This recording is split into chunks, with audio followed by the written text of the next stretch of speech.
tagapaghatid ng mga detalyan at balitang totoo. Ito ang CPCRB. Numero 3 o 5 sa inyong mga radyo. Walang tinatawag balita totoo. CPCRB. Laging muna sa balita. Magandang araw, Pilipinas! Ngayon ay araw ng Huwebes, ika-30 ng Mayo, taong 2024. Ito ang inyong lingkod, Anisito Saldua. At ako naman si Tulibas Freya ng CPCRB. Sa ulo ng mga nagbabagang balita, ayon sa Pag-asa, El Nino humina na at posibleng matapos sa buwan ng Hunyo. Fidelin Diaz nag-react matapos na makapasok sa Paris Olympics 2024. Hindi ko na maalala, Your Honor. Vice ganda ang pinagkatuan ang Tarlac Mayor. Sa buong pwersa ng CPCRB, ito ang Liya Balita. Ikalidad, walang tinatago. Balitang totoo sa inyong mga radyo. Laging muna sa balita.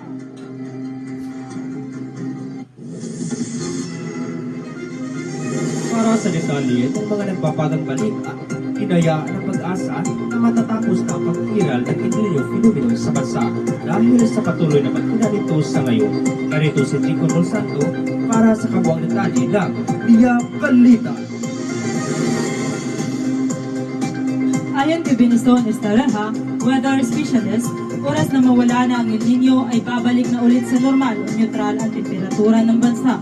Gayunman, sinabi ni Estareha na ang epekto ng El Nino ay maaari pa rin makaapekto at maaari pa rin magtagal ang kakulangan ng ulan hanggang sa susunod na buwan. Binigyang diin din ni Estareha na ang nangyayari ngayon ay epekto ng global warming. Ito ang inyong lingkod, Jingo Monsanto para sa Liya Balita. Para sa mangingisda, 100 sibilyang Pinoy, naglayag pa Scarborough Shoal. Kaliyang dalin, ibalita mo! Tumulak patungo sa West Philippine Sea ang laksa-laksang sibilyan sakay ng mga bangka para mamahagi ng supply sa mga Pilipinong mangingisda roon.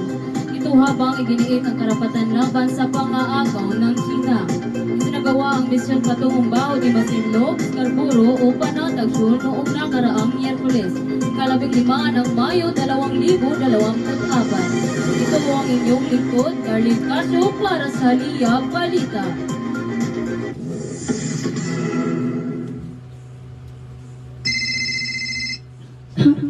Hello, Ate El? Oh, may lagnat ka raw.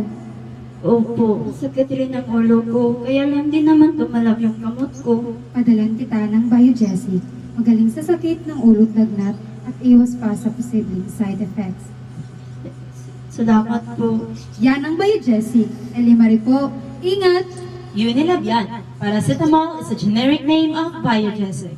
If symptoms persist, consult your doctor. CPCRB Liya Balita. Oras 5 minuto makalipas ang alas 10 ng umaga. Balik sa ating mga naliliyap na balita. Sa balitang sports naman, Fidelin Diaz nag-react matapos di makapasok sa Paris Olympics 2024. Kaliyabdan yung ibalita mo. Naglabas ng kanyang reaksyon ang 2016 Olympics gold medalist sa weightlifting women's division na si Fidelin Diaz. Hinggil sa hindi niya pagkakapasok para sa 2024 Paris Olympics sa kabila ng kanyang mga sakripisyo at paghahanda para dito. Sa kanyang mahabang Instagram post, sinabi ni Diaz na ang kanyang kalooban ay hindi marahil akma sa kalooban ng Diyos. Gayunpaman, sinabi nito sa post na ang kalooban pa rin ng Diyos ang masusunod. Ito si Ellie para sa Sports Balita. Para sa Showbiz Balita, Vice Ganda, pinagkatuwaan ng Tarlac Mayor sa linyang hindi ko na po maalala, Your Honor. Kaliyap Daphne, ichika mo! Hindi natiis ng TV host na si Vice Ganda na mapagpapasa exhibition ni For You Sigrid ng It's Showtime. Ang issue ni Banban, Tarlac Mayor Alice Go matapos maparamdam ng Chinese citizen.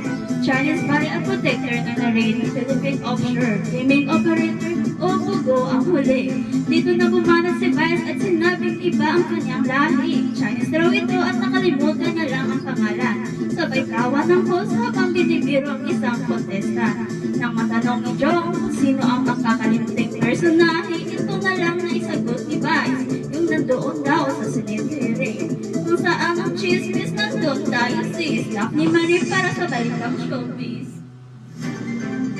Mula sa person ng CPCRB, iyan po ang mga balitang hatid namin sa inyo sa mga oras na ito. Ako po, sa Nisito Saldua. At ako naman si Tulipas Freya. Maraming salamat sa inyong pakikinig. Magandang araw, Pilipinas!